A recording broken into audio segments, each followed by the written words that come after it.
Alright, so it's been a little while since I made a video, so I figured I'd just introduce this as this is going to be a big hard crotch. This is a bone dry piece of boat arc. Y'all know that's been around the channel. It's the stuff I got from Midland, one of my last smaller pieces. I still got the big chunks out back in the yard, or a few big chunks, let's say that. I should be turning all that honey dipper blanks down there because I'm almost completely out of honey dippers in the store, but I'm just tired of turning everything for profit, and I just want to turn something that I want to turn.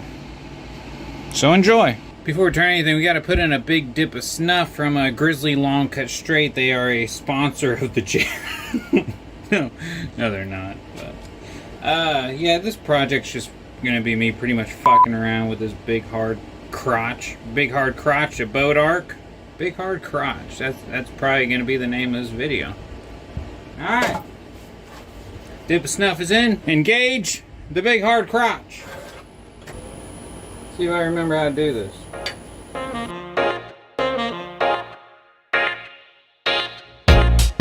Boy, my editor's gonna love this video. He's the one that's gotta speed it up.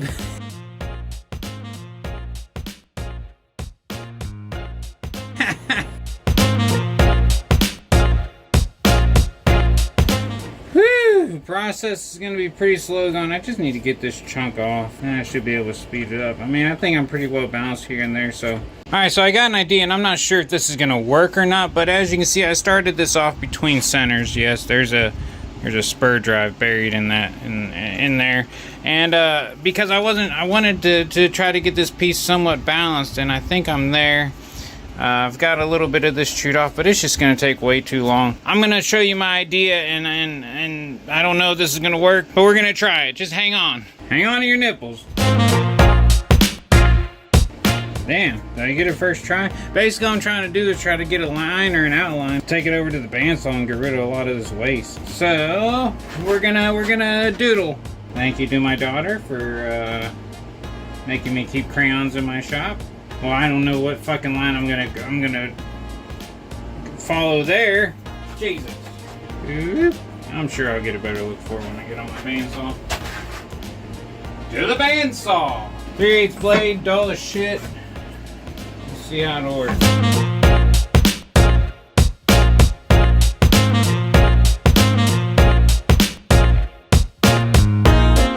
Alright, she's mounted back up. Let's see how off balance she is now. Not bad. That's a 400.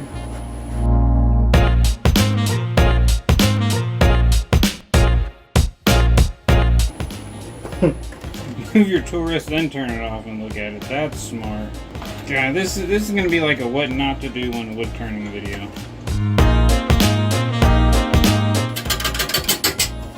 Woohoo! Anytime you got a catch like that, you gotta retighten. That means that this thing was spinning, because trust me, you're not stopping that motor. You're just spinning on the wood.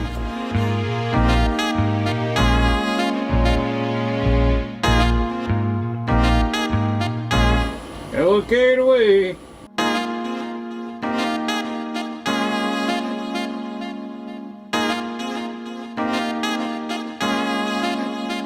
I really love the little carbide, man. 8.9 millimeters is great for hollowing, good for shaping like this, especially when your lathe is a little underpowered. If you ain't got one, check them out. Gotta get to where I'm turning on some of this, that way I can make a tenon or even a mortise there. That's why you see me working in here so much. I'm trying to turn here until I don't feel it bouncing anymore. That lets me know I'm around. Now the other thing is I'm definitely going to need to put this on some kind of wormwood screw that I can think of, because I've got a lot to take off here. I don't want to start shaping all this until I do, because it can slightly throw me off. So there's no point in getting it perfectly round. Let me set up to put me on a wormwood screw. Alright, the patented technique to take your truck off.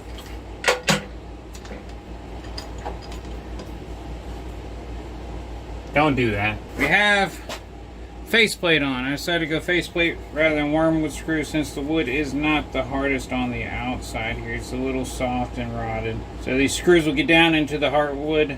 And of course, 8 holes is just a suggestion, right? Again, Don't listen to anything I say. Just have fun with it, man. But don't hurt yourself. Let me tell you this much. I've learned to stay out of the line of fire. And I have a catch blanket I can deploy in my shop, if that tells you anything. So if you're watching this video to learn, I'd suggest a different channel. But if you want to have some fun and maybe spark a little creativity, hit that subscribe button. God damn it, wrong size. Of course. Ah! See how close I got to my center mark. Looks like I'm still pretty close. If I can reach it. Come on. Nope, not quite centered. Put all the shit back.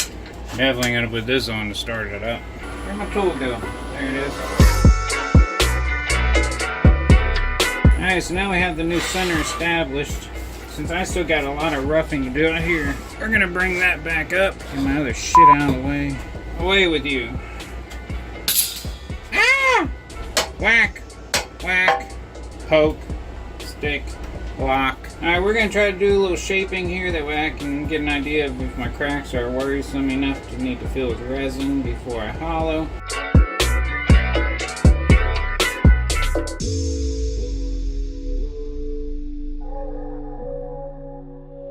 Hey guys, guess what? We got a bowl shape. So basically what I'm going to look at now is how big my bowl can be at the rim with it being round. Because if I don't like that, then I'll, instead of being a live edge bowl, I'll just basically cut it back from there back and make it a regular bowl. I think we'll be okay. I think we can make it a natural edge bowl. All you get is chips or sawdust whenever you use carbide. Can't actually cut with it. Yes, I know in theory you're right, but you can on certain woods get pretty damn good cuts with carbide. Ah! Ah!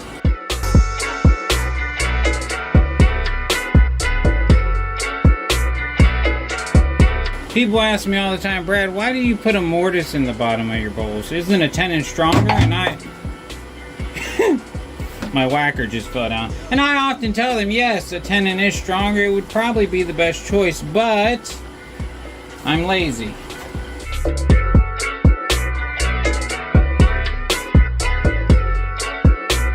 Always hoping you can see what you're doing.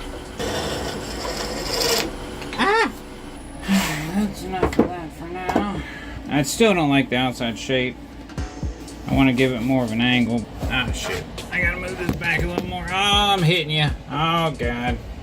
Now we've done it. Oh, now I knocked over my brush. There we go. Woo! Ah!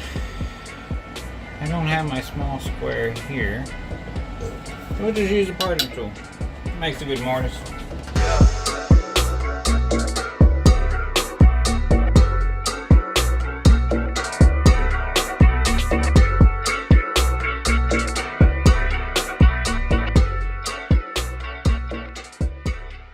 And that's dry wood.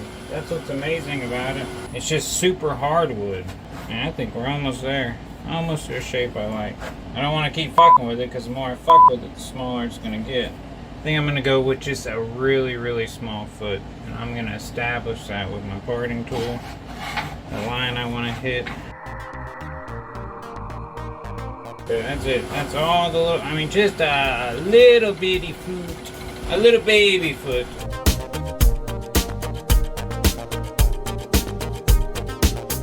Let's make a mortise.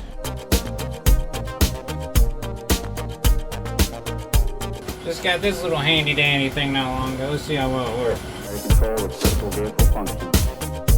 That's one big benefit of using a faceplate over a wormwood screw is I can make sure I can get a good grip on this sucker before I even take it off. Let's see if that ought to work.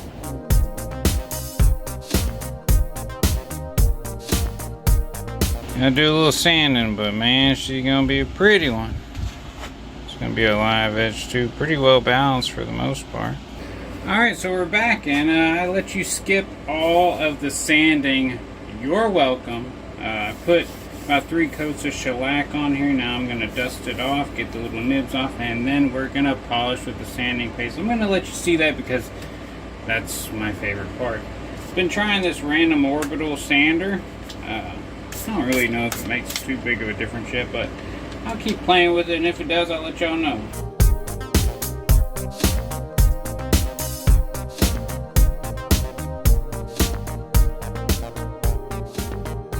Right now I'm looking really close because I'm looking for any runs in my shellac, because right now is the time to get them out. The sanding paste is not abrasive enough to get out any runs.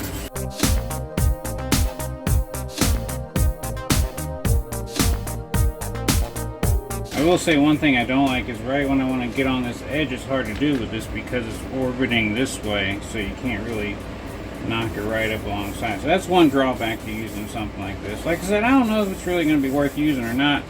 It's just something I figured I'd try, and I do a lot of other smaller projects where something like this will come in handy.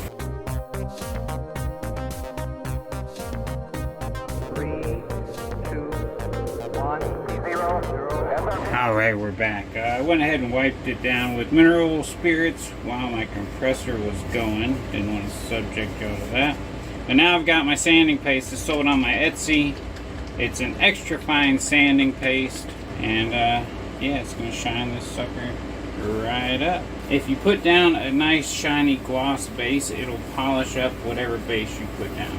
So I put down a shellac base, but not enough to really build a film, especially since I just sanded it back. But it's going to take out any light scratches. We're just going to work it around, cover it up, and hopefully the lathe is already on a low speed, otherwise it's going to clink a bunch. That's a good speed to start out with, just about 200 RPM. This is a friable abrasive in here, also a food safe abrasive, but what that means is the more you work the abrasive, the more it breaks down into a smaller and smaller abrasive, therefore giving you a finer and finer finish. So when it's all said and done, you really shouldn't feel much grittiness at all. Once you feel you kind of have it evenly worked around, you go and just slowly build up your speed to wherever you're comfortable. The faster the better, within reason. You don't want to get this stuff so hot and stuff you're melting your shellac. In fact, there's no need to get it hot at all. This isn't a friction polish like the Tung Wax. You want to stay constantly moving. You don't want to get stuck in one spot. That is another tip. A downside is you don't want to go for a super shiny finish on a live edge or anything with lots of bumps or holes, because you're not going to be able to achieve that same shininess where you have unevenness, you know, unless you want to do it by hand, which I don't want to. So, and we're going to throw that down, get the rest of our paper towel, wipe our hands off. We're going to remove any polish that's left. Let's take a look-sees. Alright, polished up with the sanding paste. Nice little crotch area right there, kind of burly where it two split. You got some nice chatoyance coming up right there. Woo! Let's reverse that. Well, as you can tell, she's flipped around, got the Nova Titan chuck on here, and I got my 30mm brad point drill bit. I'm going to drill out the center of this thing just to about, I think it was about 2 1/4 inches. It's just to get rid of the slow wood, you know, and speed up hollowing. Look at them nice, beautiful chips.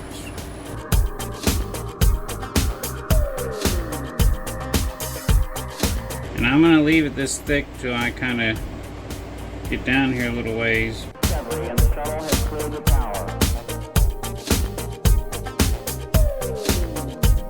Time for the center tailstock to come out of there. That's probably about as thin as I'm going on the rim. I mean, it'll get a little bit thinner when I scrape and stuff like that.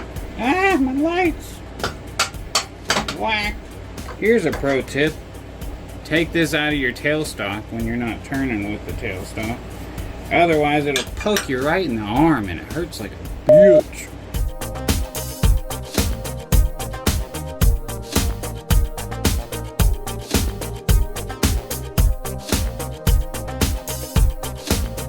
Let me show you these shavings here, because they are just beautiful shavings. That's a final pass shaving. Wispy, wispy, wispy.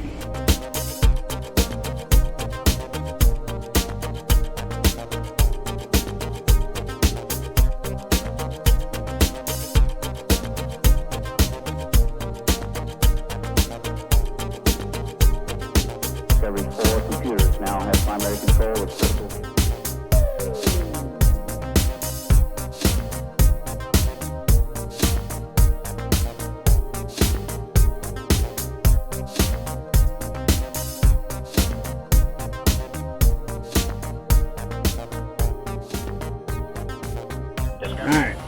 that's gonna be it. Let's see. So I am not gonna sand this yet. I'm gonna shellac it just to kind of seal it, even though it's not very wet. Fill it full of shavings, put a piece of wood over the top.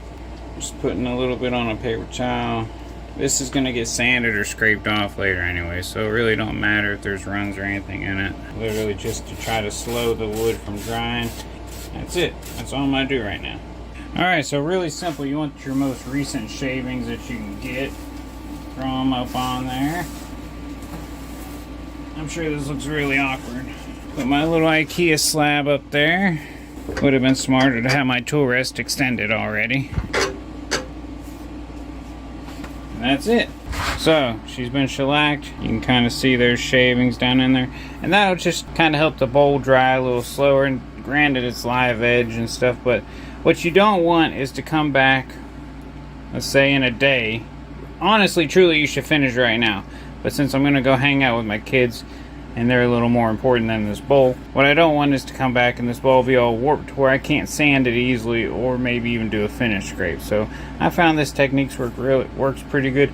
If it's a super wet bowl, what's even better than this, fill it full of its shavings and then tie a bag around it, or wrap a trash bag around here to keep all that moisture in. But this will be good enough for the few hours I'm gone. And magically, we're sanded. Sanded to 400, shellacked, and then denibbed with a 600 pad. Now I'm going to use my homemade sanding paste sold on my Etsy store. And that's really the fun part to watch anyways. Oh shit, I forgot to rub it down with mineral spirits. And by the way, I really caught that flame in the crotch. Oh man. Alright, here we go. It's my favorite part. Let's polish our crotch. I just never get enough of that. Just start out nice and slow. Make sure that abrasive is slowly working. I'll shut up now so we can speed up the video. At about 600, and that's probably as fast as I'm going to go with this bowl. Just again, because I don't want a high gloss polish. I think that's going to do it. What I'm seeing right now says that we're ready to start buffing off the excess abrasive. I'm going to do the outside as well, because whenever I do these cracks, I do get a little shellac on the outside. That's kind of why I sanded them too. Fresh paper towel, just ball it up, shove it in there. Watch your fingies. Alright, let's blow out the cracks of the crotch. I'm going to blow out any of my cracks just to get any excess wax out of there. If you don't have a compressor, a toothbrush works great, and an electric toothbrush works even better.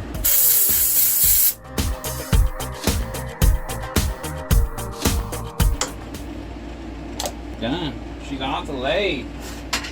But Brad, you didn't apply a finish yet. Oh, you just wait. She's a beauty, Clark. So what kind of finish are we gonna do? I will say lately I've been really partial to my Tung Honey. It is a thinned down version of my Tung Wax finish, but I really want to show you guys that you can still use Tung Wax off the lathe and let it soak in and still get a great finish. So we're gonna get a nice gooey helping of our Tung Wax finish, and we are gonna just put it all over.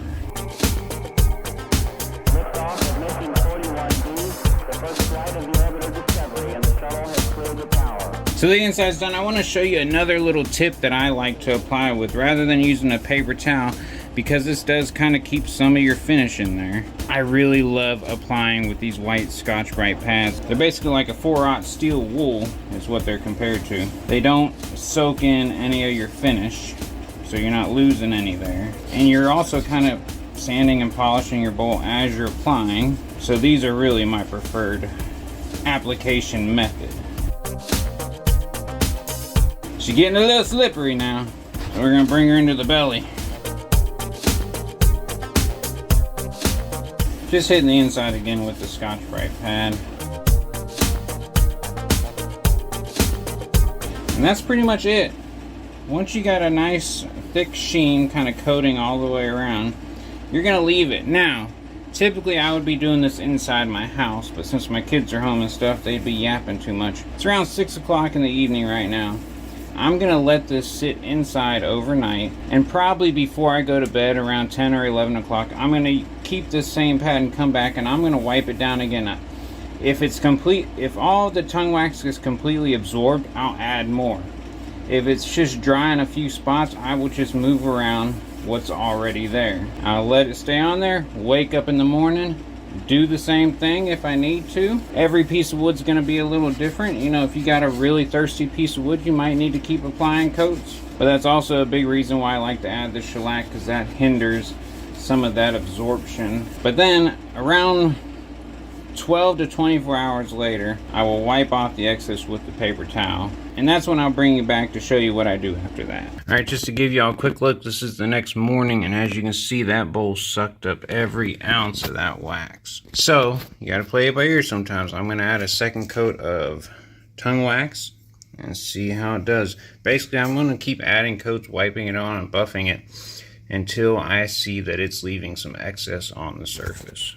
Well, there she is, all finished up, just like that little clip showed you. I had to put another thick coat of wax on there, but this is actually the bowl almost 3 weeks later. You know, I had some things come up, my editor had some things come up, and it took us a little while to actually get this outro filmed. So that just shows you, you know, the staying power of the tongue wax. And look at that shit, toys. Woo! And the flame in the crotch. Sorry, I had to get one more crotch joke in there. Really enjoyed this project.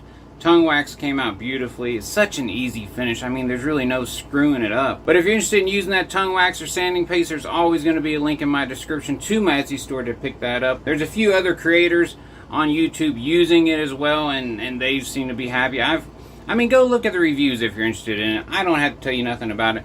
Go to Etsy, check out my reviews, and you'll see for yourself. But really had a lot of fun turning this big hard crotch. And yeah, we'll see you on the next project. Thanks, guys. Oh, subscribe! Don't forget to subscribe.